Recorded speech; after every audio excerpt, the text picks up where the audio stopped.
Good afternoon, everyone. Welcome to the Autumn 2022 Climate and Water Update webinar. For those joining us for the first time, welcome. And for anyone who has joined us before for our webinars, welcome back. Before we begin proceedings, I would like to acknowledge and pay respects to the Kulin Nations, who are the traditional custodians of the land on which we meet. I would also like to acknowledge and pay respect to the traditional custodians of all the lands that we are gathered on in all states and territories across Australia, and pay my respects to the elders past, present, and emerging. We acknowledge and respect their continuing culture and contribution they make to this country. We'd also like to acknowledge that today is International Women's Day. Thank you to all the women involved in today's webinar, including our two presenters, producer, and chat moderator. Today, you will get an in-depth look at the climate and water conditions for the 2021-22 summer and the outlook for autumn 2022. My name is Jordan and I will be your moderator today. I'm joined by Tegan, who will be producing today's webinar. Together, we will make the webinar as interactive as possible, but before I start, may I ask for your attention as we cover off some housekeeping items. With the current situation as it is in Australia, this webinar will be conducted from our respective homes and office spaces across the country. Please bear this in mind as we may encounter some technical issues during the broadcast. Our broadcast today will run for 60 minutes with plenty of time allocated for questions. This webinar is also being recorded and the video will be shared with you via email. For first-time webinar attendees, please see some helpful tips on your screen. Most importantly, please note the chat box where you can send through any questions or feedback for the presenters. Please use this and not the Q&A box to send your questions to us during the session, and we will answer as many as possible during the allocated breaks. It is the speech bubble button on the right side of your screen. You'll find it next to the participants button. The icon will change color when it's on. And lastly, please send your questions to everyone in the options so everyone can get it. If you want to test out the chat box now, feel free to tell us your name and where you're dialing in from. And a special thanks to everyone who has sent us questions during the registration process. We've used them to help shape the content you'll see today, and we'll get through as many as we can. And finally, I'm delighted to introduce you to our presenters. From the Bureau, we have Senior Climatologist Lynette Bedio and Catherine Ganter. Lynette is in Climate Services at the Bureau of Meteorology and has a PhD in Climate Science. The Climate Services section is responsible for the preparation and analysis of Australia's climate record and provides capability for outlooks, predictions, and projections. Catherine Ganter's focus is reporting on and communicating the current state of the main climate drivers for Australia, as well as monthly and seasonal rainfall and temperature outlooks. We also have Alison and Andrew who will be answering questions in the background today, so we have the best of the Bureau looking after today's webinar.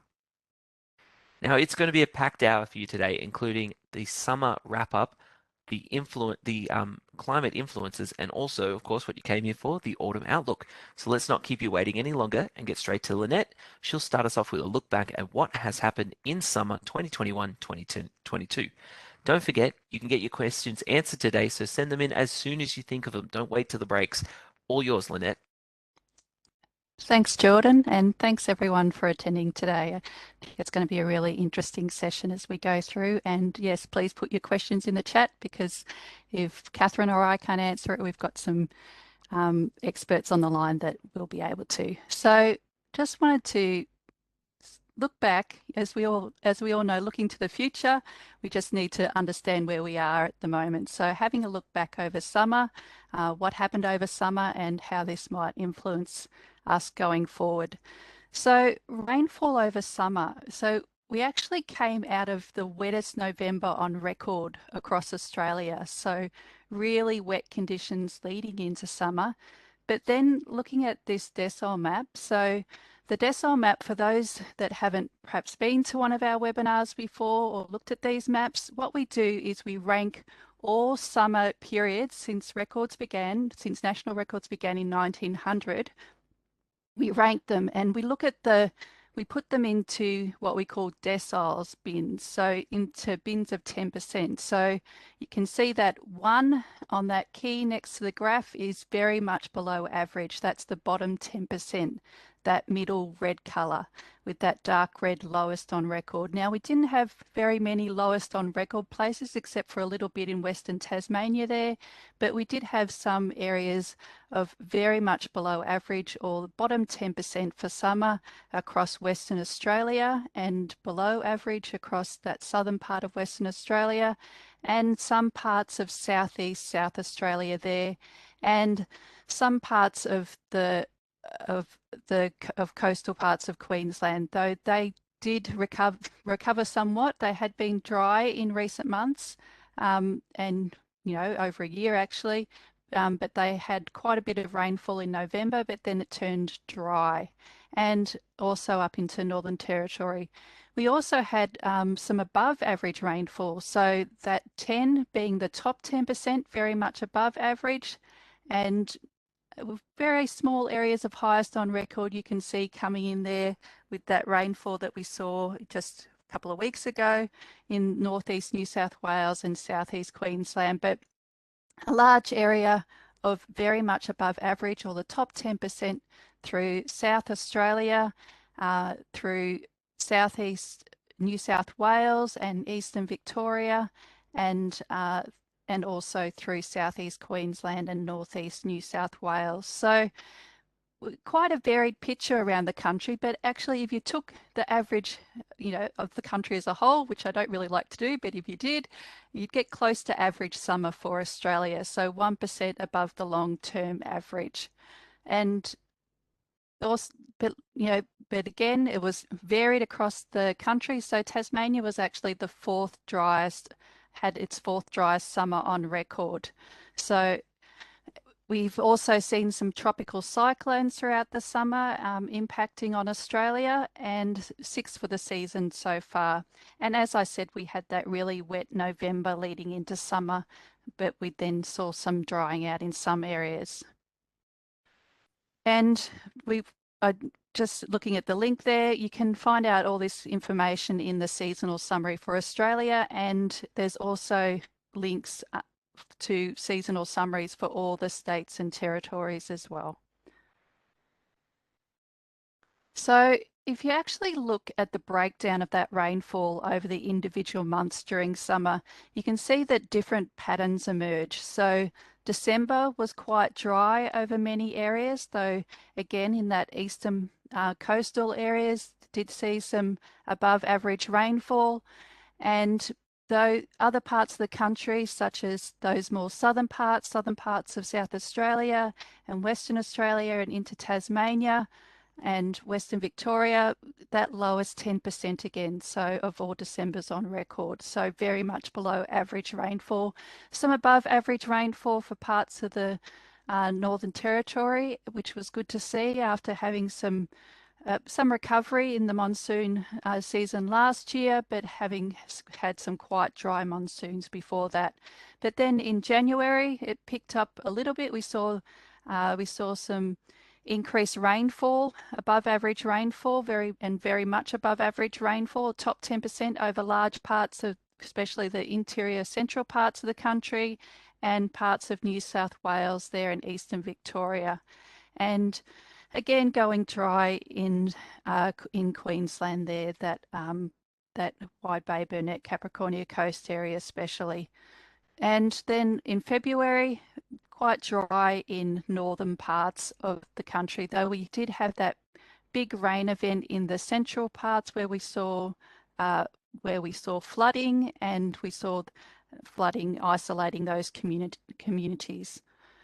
And again, which I'll go into a little bit more detail, that southeast Queensland and northeast New South Wales at the end of February, some extreme rainfall there.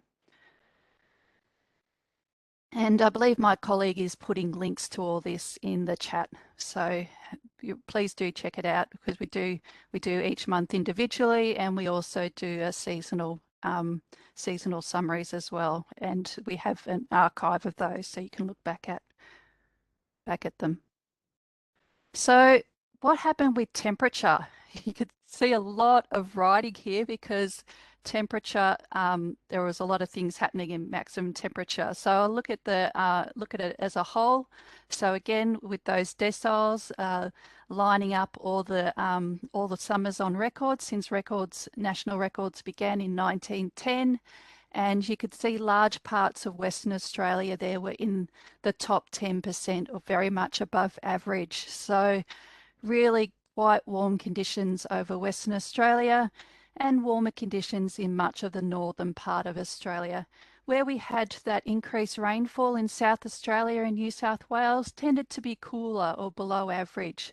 So if we're looking at maximum temperatures as a whole across the country, even though we're in a La Nina year, we still saw 0.9 degrees Celsius above the average, or the 11th warmest summer out of 112 years of record. And with all states except South Australia warmer than average. And again, Tasmania, with those really dry conditions that it saw, had its sixth warmest daytime temperatures on record. And going into a little bit more information, on the 13th of January, we actually saw some extreme temperatures in WA. So Onslow Airport, a station there recorded 50.7 degrees Celsius on the 13th of January, and this equaled the Australian and the Southern Hemisphere temperature record. So a really extreme warm condition, I won't say warm, I think I could say hot, very extreme hot conditions there. So two other sites, Roebourne and Mardi in the same general area, recorded 50.5 degrees Celsius. So previously, if you look on our extremes pages, and perhaps one of my colleagues will put a link to the extremes pages in the chat, we've only previously recorded temperatures of 50.0 degrees Celsius and over 4 times in Australia, and we had 3 on one day in this situation. So very warm conditions. Now, a prolonged and severe heat wave, I'll just comment on that as well. We saw between 18th and 23rd of January, with many sites along the west coast, including Perth, reporting their record long runs of days at or above 40 degrees Celsius. And Perth had already seen a number of days over 42, especially over that Christmas period. So really a record number of days over 40 at Perth. And we also do have a summary for Perth for summer as well. So if you want more information on that, you can look at that. So really some extreme temperatures that we did see over summer, though milder in some areas. Now, minimum temperatures, not as much writing here, so not quite as much happening for minimum temperatures. So I've put in the actual graph of the actual average, so 0.57 degrees above average for this summer. And if you look at this graph, if you look at 2020 on the right-hand side there, you can see that 0.57 for this year, and you could see it back to the summer temperatures back to when records began. And for those of you that might have seen me in a webinar before, you know I like to show this year-to-year variability because it's actually important. So we do have, with climate change, we do have a strong trend there towards warmer temperatures. We can see now when we look at this compared to the average, but even if you actually just stack the temperatures up, you can see that there is a tendency now for warmer than average temperatures. So, but we still have the drivers on top of that. I spoke of this being a La Nina year where you'd usually see cooler temperatures. So so it's not quite as warm as perhaps what we have seen in recent years, but it is still warmer than average and warmer than what we have seen in the past. So there's always that variability on top of the trend.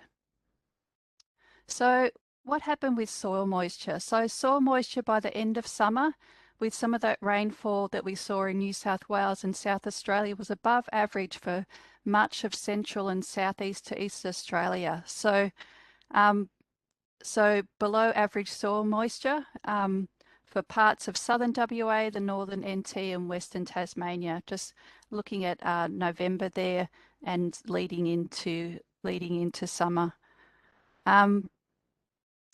So, and there's a link there to where you can get more information on soil moisture from.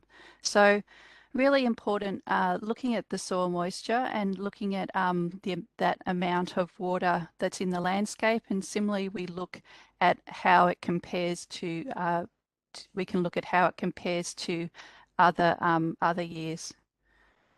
So at the end of summer, leading into March, looking at very much above average soil moisture across large areas. Oops, sorry, that was December 2021. So coming out of November.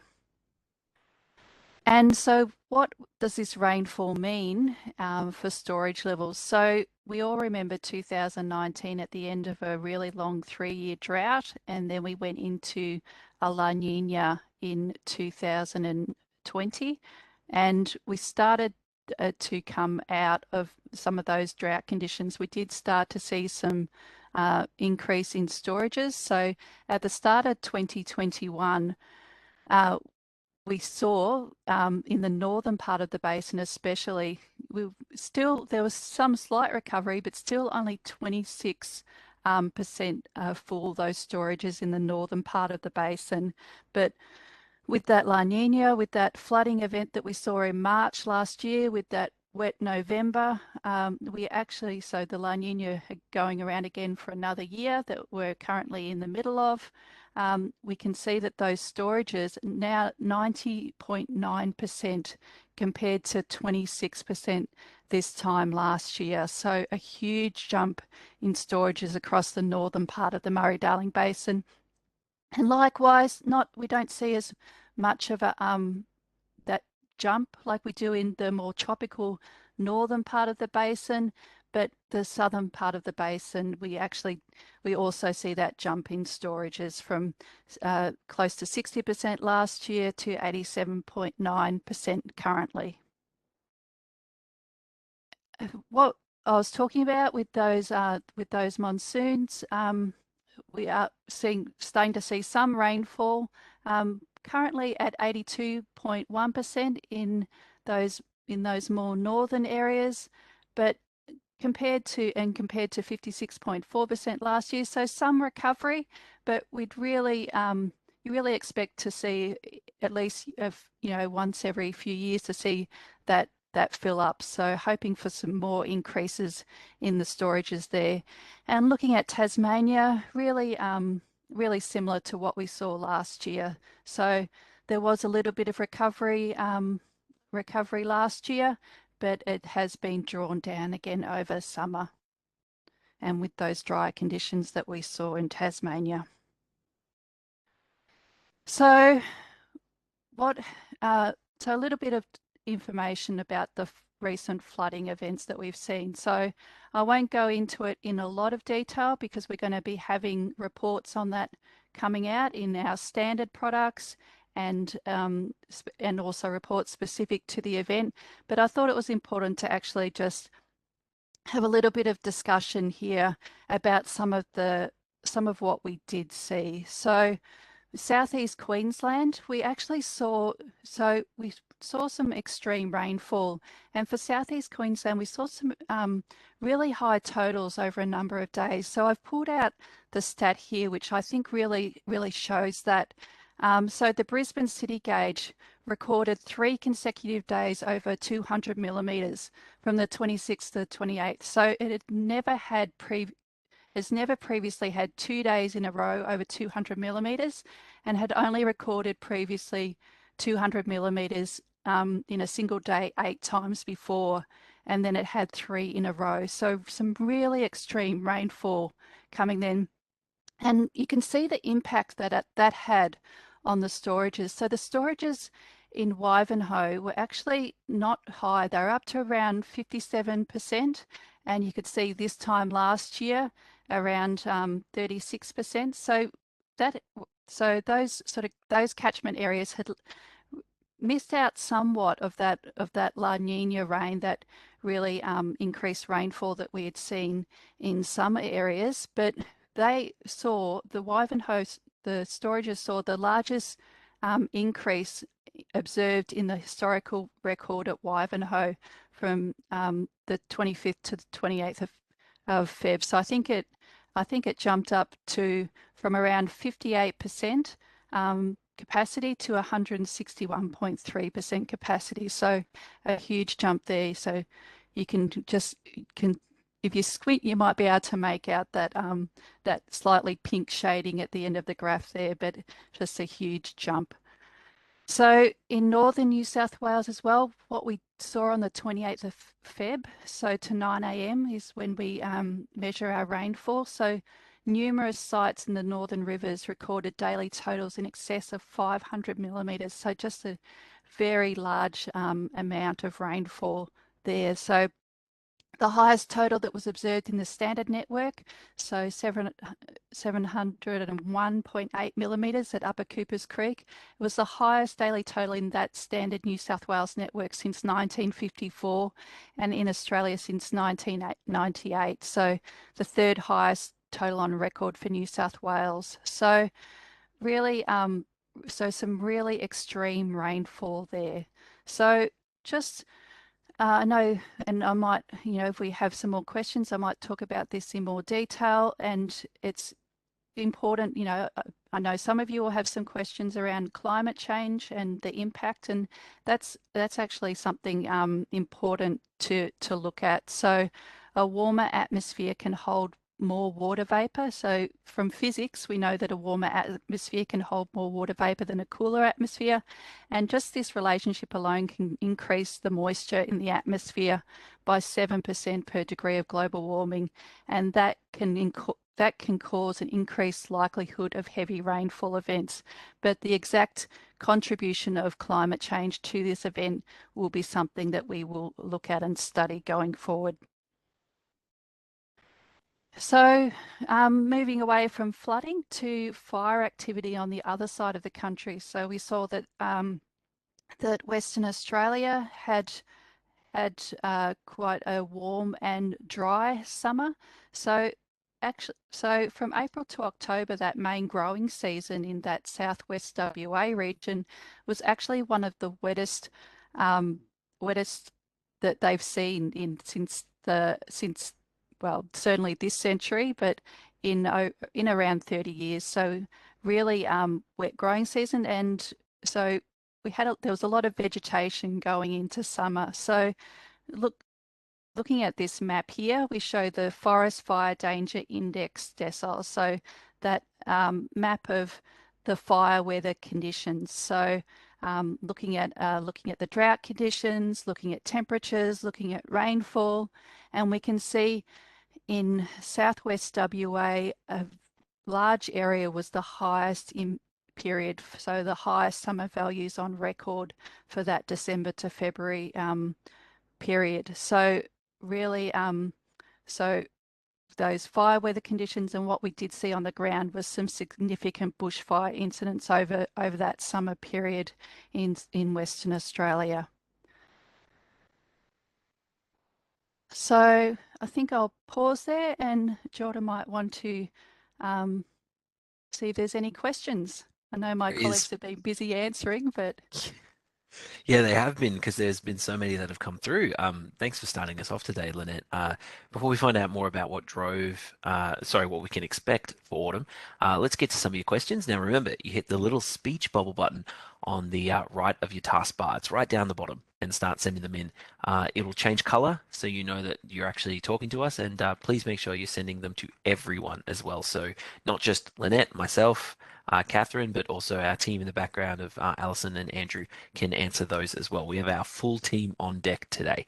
And just a reminder, we have had, because there is some interesting information on those graphs that are in the presentation, if you're having trouble seeing them, and I know that Christine has asked, there is going to be the presentation materials sent around with the email that has the video in it. So don't worry, Christine and everybody else, you will be able to pore over the materials once the presentation is done. Let's get to the questions. Dale has a question and has asked, when will the wet weather on the East Coast ease up? It's on everybody's mind, Lynette, and I think you're the perfect person to answer that question. Yeah, so I think that that is an important question, and my thoughts are with those people that are experiencing the flooding situation at the moment. So with the La Nina, we have these large-scale climate drivers for wetter conditions, and the outlooks have been looking, consistently having increased chances of wetter than average conditions. But that's the bigger picture. So uh, whilst the outlooks, my colleague's going to talk to the outlooks for the coming months um, in at the end of in the next section, we really for this weather that we're experiencing at the moment, I really say look ahead to the forecasts, and please look at the warnings and forecasts coming out of the Bureau for that weather time scale information, because it is important that we're all up to date on that. So my colleague will talk a bit more about what the La Nina is doing though, and what those large scale drivers are doing. Excellent. Speaking of your colleague, Catherine, I'm going to bring you in now because Madeline has asked, when do you expect La Nina to finish? Now, I know that you will talk about this a little bit more, but I thought we'd make a little preview of it now. Yes, I was going to say that's an excellent plug for the later part of the presentation. But we are looking at La Nina on the wane at the moment, so we're expecting to see it end up during autumn and a return to neutral conditions. Excellent.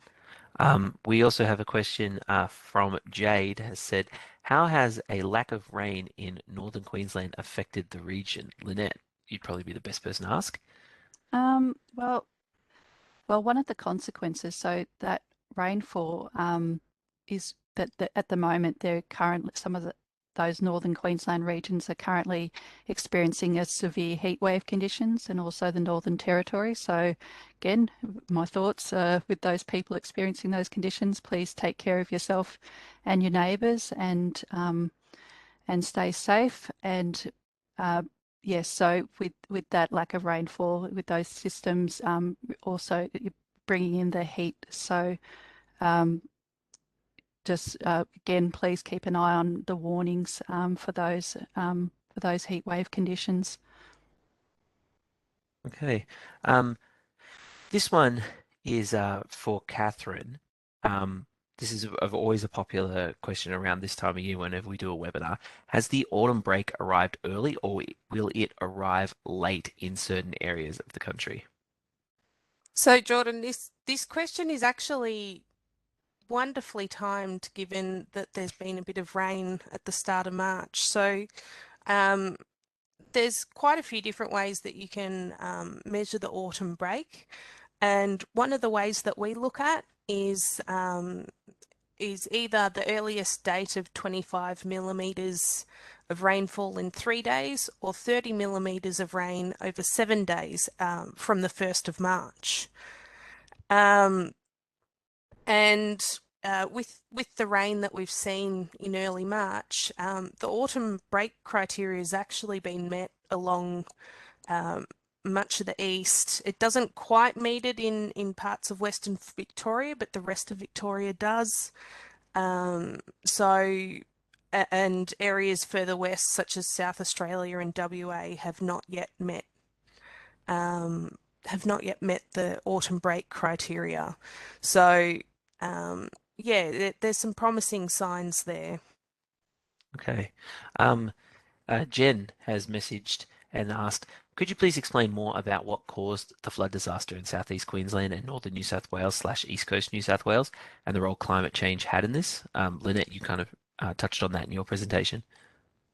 Yes, that's a really important question, because um, looking at climate change and what contribution it made to the event is something that we want to look at for future. So, um, so did climate change make the event more intense? So we know from projections and the science that extreme rainfall events are projected to become more intense, more severe, and increase in frequency. So really looking at the contribution that climate change has made for something like this, looking at that attribution is as it's sometimes called, can really help us understand the impact that climate change can play, and can really help us plan for the future as well, because this is going to become more and more important as we do go forward. But on the bigger scale, yes, we did have a La Nina event, and which does typically result in wetter conditions over Australia and more widespread flooding. And we also had the weather systems on top of that really played a large role in that longevity of the event and the amount of rainfall. But you're right, looking at the role that climate change did play is a really important field of study, and that a lot of people and organisations are all working on, because it will be important as in planning, in adapting to what our changing climate is doing. All right, and one last question before we get into the next section. And don't forget, we do have another Q&A session coming up, so we would love to take more of your questions. This one is for Lynette and sent to us by Joanne, who's asked, the lowest soil moisture in Western Tasmania corresponds with native forests, and wondering about increasing propensity for late autumn fires exacerbated with unseasonal dryness. That's an interesting question. I might ask my colleague to maybe provide a little bit more information, but on the soil moisture aspect, my colleague Alison is more expert on that than I am, but I just will touch on one aspect of your question, the changing fire seasons. So, and again, that's something, with climate change that we're, actively looking at. There's indications that fire seasons are becoming, fire weather is becoming increased. Intense fire weather is becoming more frequent, and we're certainly seeing starting to see earlier starts to the fire seasons in some part of the country, and some parts of the country may be seeing that extension into autumn as well. Okay. We are going to get back to some of the presentation now, but as I said, our final Q&A session is coming up in just a little bit, and we will get to all of your questions then. Please send them in as soon as you come up with them, because we'd love to answer these questions, and we have a full team on deck to answer them, either with our two hosts or our two chat moderators. Catherine, we'll continue now and tell us about what we can expect in autumn, including the climate influences. Thanks, Jordan. And I'll just get Lynn to hop over to the next slide. Thank you. So firstly, we're going to take a look at the climate outlooks for autumn and take a look at some of the influences behind it. So what lies ahead for autumn? Our rainfall map here shows above median rainfall in the bluey greens and below median rainfall likely in the browny yellows. And that the whitey greys in the middle mean roughly equal chances of above or below median. So on the map, we see central parts of the country and much the east and southeast of Australia are likely to have above median rainfall for autumn. Unfortunately, we have the highest chances along the east coast there, but just remember that this is an overall seasonal average. So this could be across the whole season rather than things falling in over a couple of days. So that's just something to bear in mind, that this is an overall 3-month map.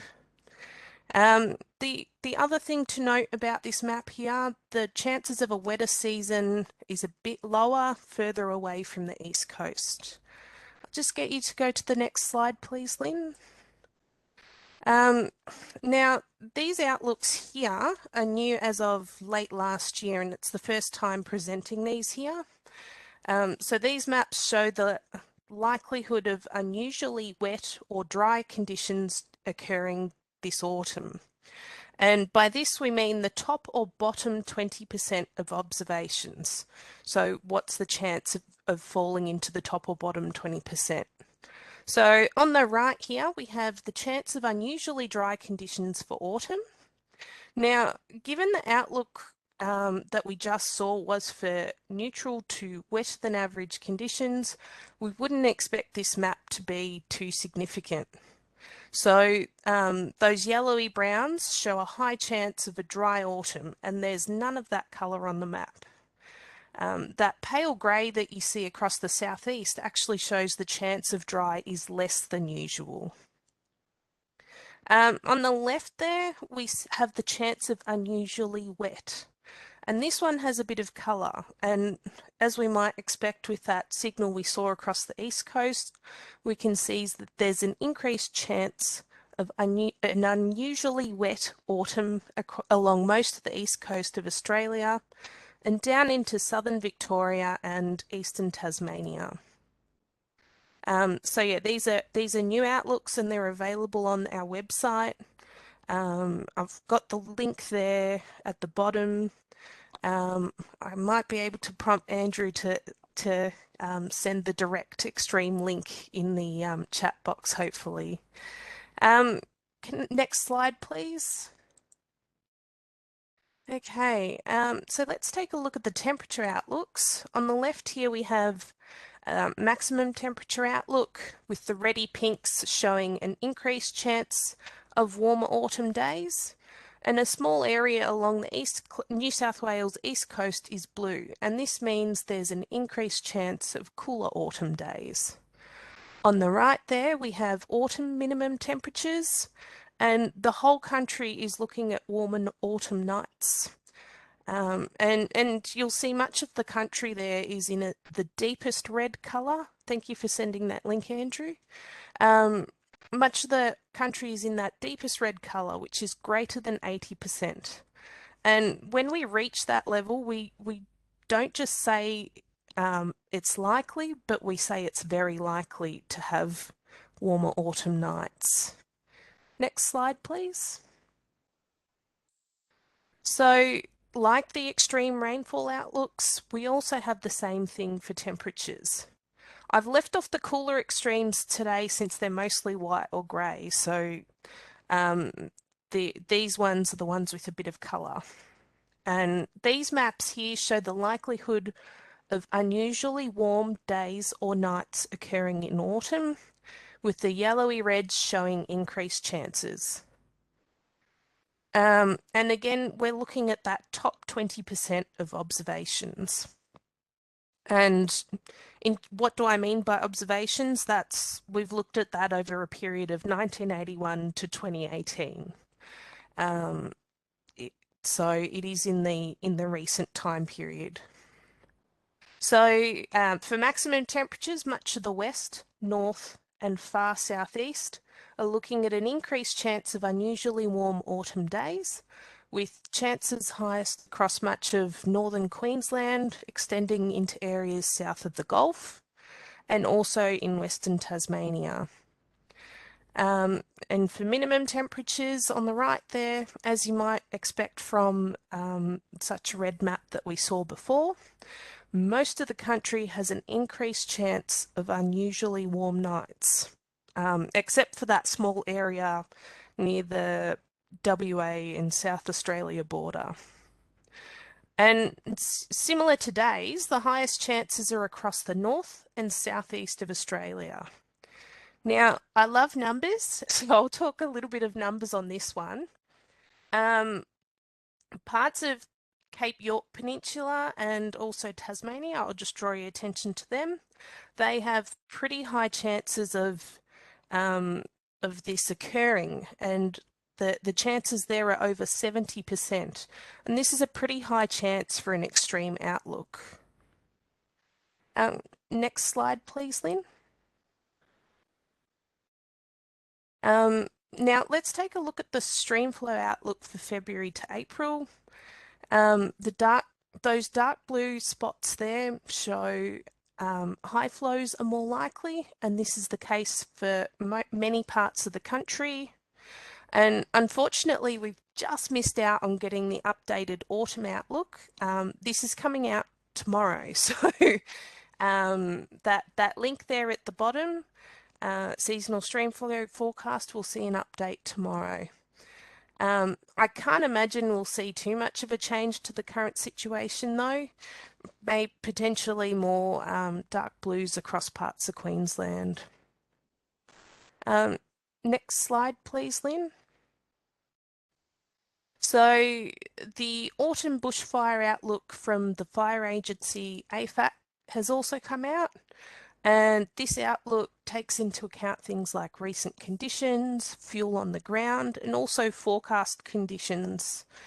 And for autumn, above normal fire potential is likely for the lower southeast of South Australia, and that's due to prolonged dry conditions and forecast warmer temperatures. Also in western parts of Western Australia, where areas associated with higher fuel loads are likely to continue the above normal fire potential seen through summer. So unfortunately, we still see a high risk across parts of WA. We also have some areas of below normal fire potential across eastern parts of New South Wales, Victoria, and the ACT. And this is due to increased soil moisture from the high rainfall over summer, but also there's reduced fuel loads in areas that are recovering from the 2019-25 season. So heavily bushy areas, it takes quite some time for those areas to recover. If we move on to the next slide, we'll take a look at climate influences. And so now we've seen the outlooks, what's going on behind them. Firstly, which many of you will have heard about, we have a La Nina in place, and La Nina is our tropical Pacific climate driver, which increases the chances of wetter weather, but also more tropical cyclones, and with these chances, an increased chance of widespread flooding. And we've seen a bit of this through summer, with the La Nina developing in spring last year. The other lesser thing that you can get with La Nina is that you can get persistent low-level heat waves across the far southeast. And for those in Melbourne, for example, we had a fairly long stretch of warm days this summer. It's not extreme highs, it's just the annoying persistent warmth. Clearly I'm located in Melbourne. And if we move to the next slide, please, Lynn. I also just wanted to quickly touch on the fact that we've also had a few other climate drivers in place recently. So it's not just La Nina that's been behind some of the wetter conditions we've seen. So, for example, since Lynette noted November's wettest month, we actually had two influences at play then. The month of November saw the Madden-Julian Oscillation. Now that's one of our climate drivers for the tropical regions. It was persistently favouring rainfall in the Australian region. So that graphic there in the middle gives you an idea of the influence that the MJO can bring to Australia. Additionally, from November to January, we saw a persistently positive phase of the Southern Annular Mode, or SAM, and that's the graphic there on the right. And SAM pushes our belt of high pressure lower or higher than usual, and its effect can differ by season. So during the late spring and summer months, positive SAM increases the chance of above average rainfall for much of the east. And this particular event in 2021 and into 2022 also had an effect on the western side of Australia, where it acted to increase easterly winds, or if you rather, decreasing their usual sea breezes.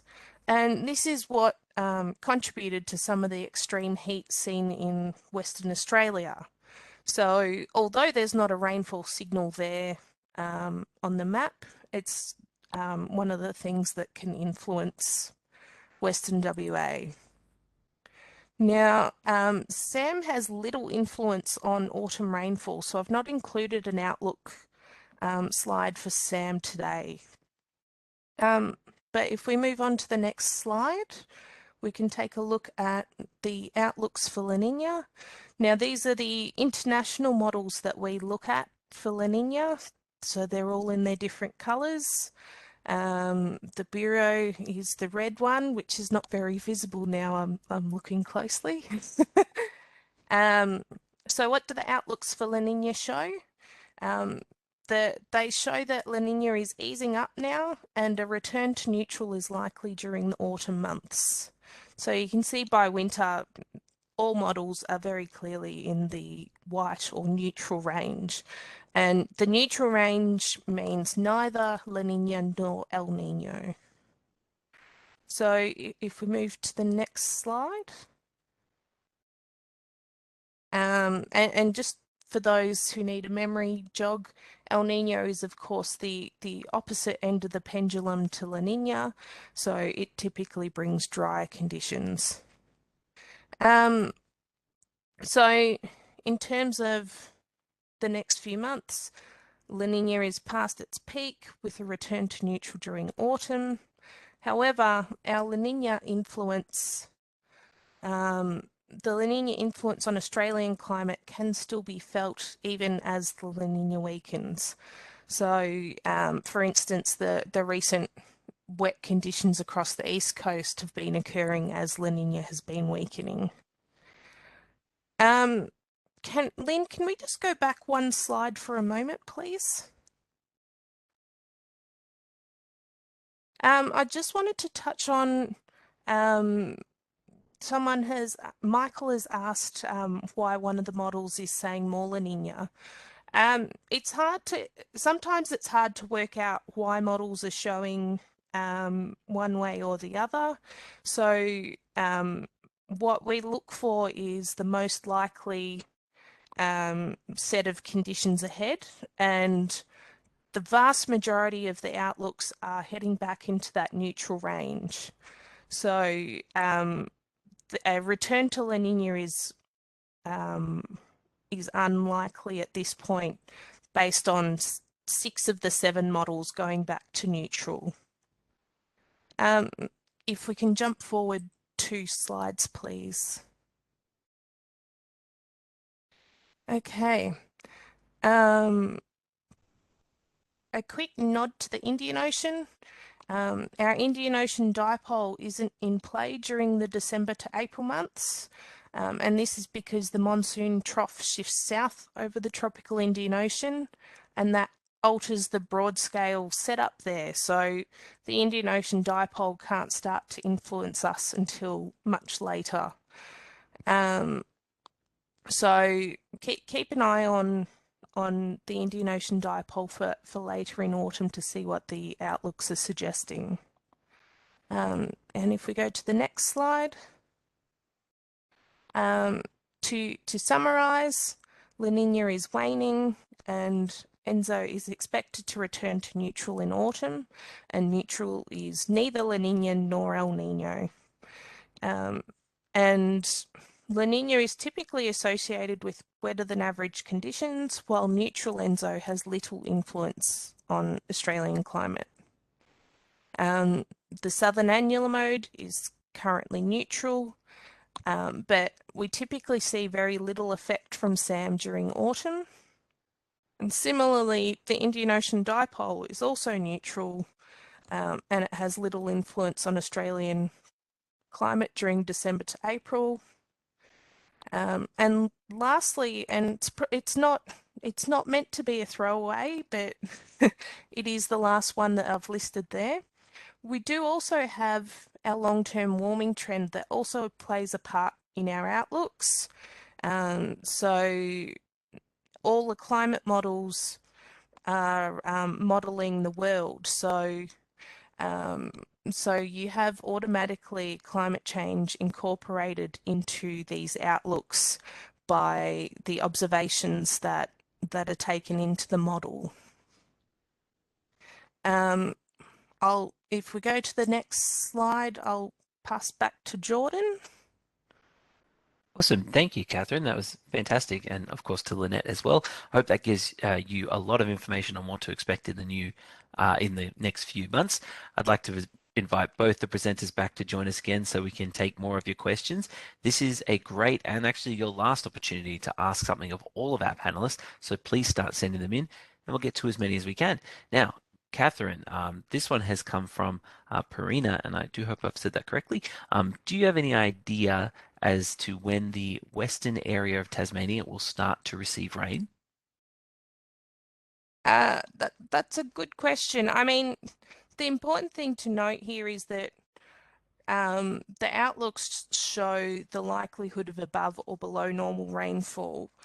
So it's not that it's not receiving any rainfall, it's just that it was below average. But conveniently, we're on the summary slide currently, and Western Tasmania has a much more neutral outlook for autumn. So it doesn't mean that we don't know what's happening. It means that there's no climate drivers that are telling us for sure that we're loading the dice towards dry conditions or loading the dice towards wet conditions.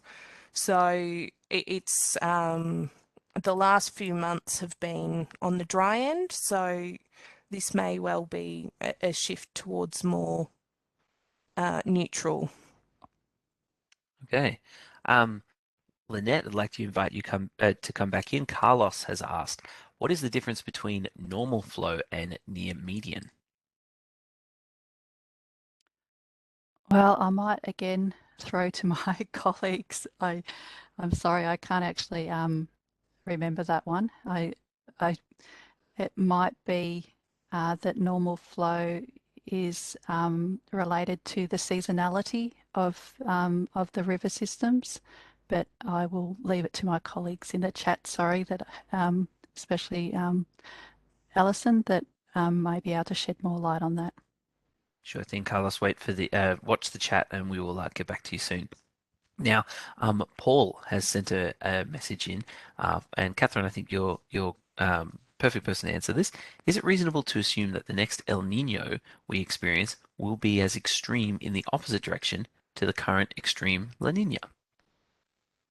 Oh, that's a great question. Not necessarily. You do often see. I know the opposite way, actually. I know that we do often have a La Nina following El Nino, but I can't remember if it's the other way as clearly. Andrew might remember that, or Lynn might. Yeah, I'll just jump in too, and Andrew might want to maybe put a direct reply to that in the chat, but I'll just say that this La Nina wasn't actually an extreme one. So it seems like it's actually, quite a moderate La Nina, but the fact that it's the second year in a row of a La Nina really meant that the landscape, we did have that wide build-up, increase in water storages, increase in water in the landscape. So when we do have that rainfall come through, though we did see extreme rainfall, there is increased chance of the rainfall causing widespread flooding. So you didn't necessarily need to be an extreme La Nina event this year, and it wasn't, but just that build-up of water in the landscape meant that La Nina has perhaps had more impact than what we saw last year when the year before when the first La Nina started, and it was coming on the back of drought conditions. So really so perhaps this one having more impact. Okay. Catherine, I'm going to jump back to you because Sally has asked, what are the chances of having 3 years of La Nina in a row?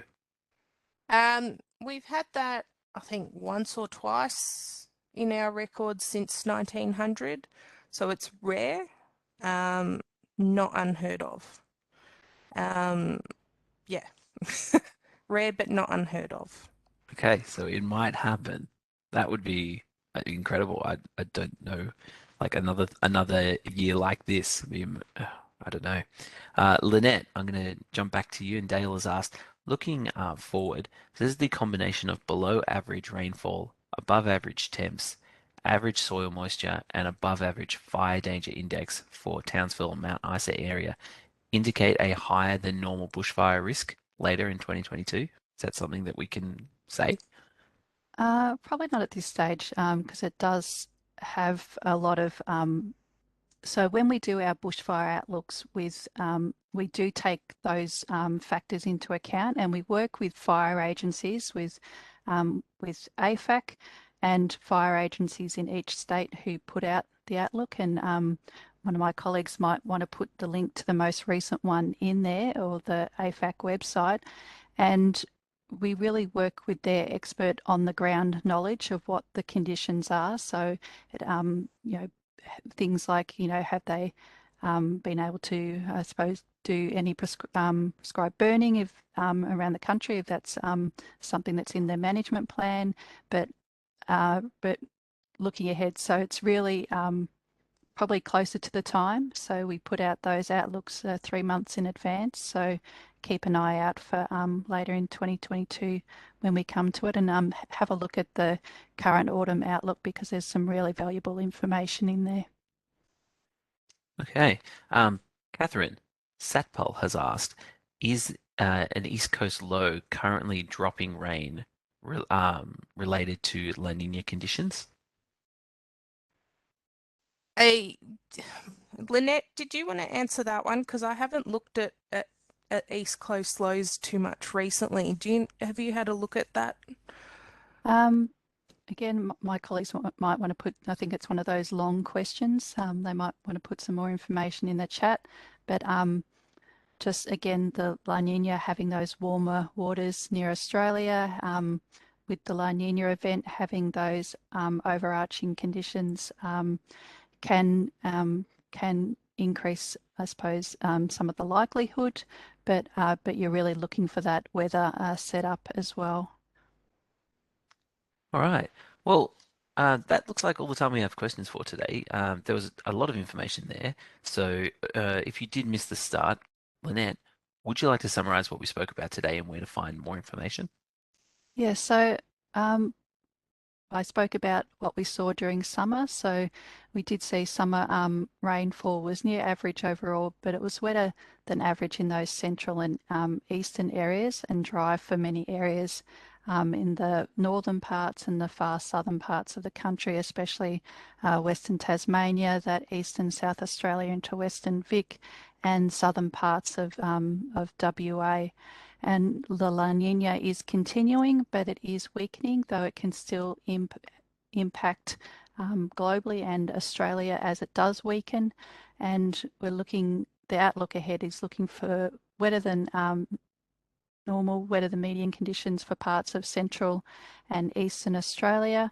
And we're looking at warmer autumn days for most areas, but cooler in eastern New South Wales, where that increased rainfall is forecast, and mostly high near median stream flows are likely for February to April, and that'll be updated tomorrow. So have a look at the link in the chat, which my colleague posted, and keep up to date on that. Excellent. Thank you so much. If you'd like to get Bureau information on your favorite platform, why not connect with us on social media, our blog, or our excellent BOM weather app, and you can subscribe to receive updates direct to your inbox from the Bureau about everything the team have talked about today, or information on upcoming webinars. And don't worry, that screen that's up now with all the other links, those will be sent around with the presentation materials later on, hopefully today or early tomorrow with the video recording. So that brings us to the end of today's webinar. For questions we didn't get to, email weatherquestions@bom.gov.au. That's weatherquestions@bom.gov.au. A big thank you to Lynette and Catherine for your time in developing and sharing your time with us and knowledge, and to Alison and Andrew for monitoring the chat. And to you, thank you for tuning in and joining us today. We do hope you enjoyed the session, and we do hope you'll join us again next time. If you'd like to continue the conversation, please use hashtag BOMWebinars in your LinkedIn posts. And finally, but most importantly, we want your feedback. It's our aim to bring you the highest possible quality webinars, but we can't do that unless you share experiences with us. So once this webinar closes, a short survey will pop up on your screen, and we'd be very grateful if you could complete that anonymously for us. Once again, thank you for your time. We look forward to seeing you again soon. Goodbye.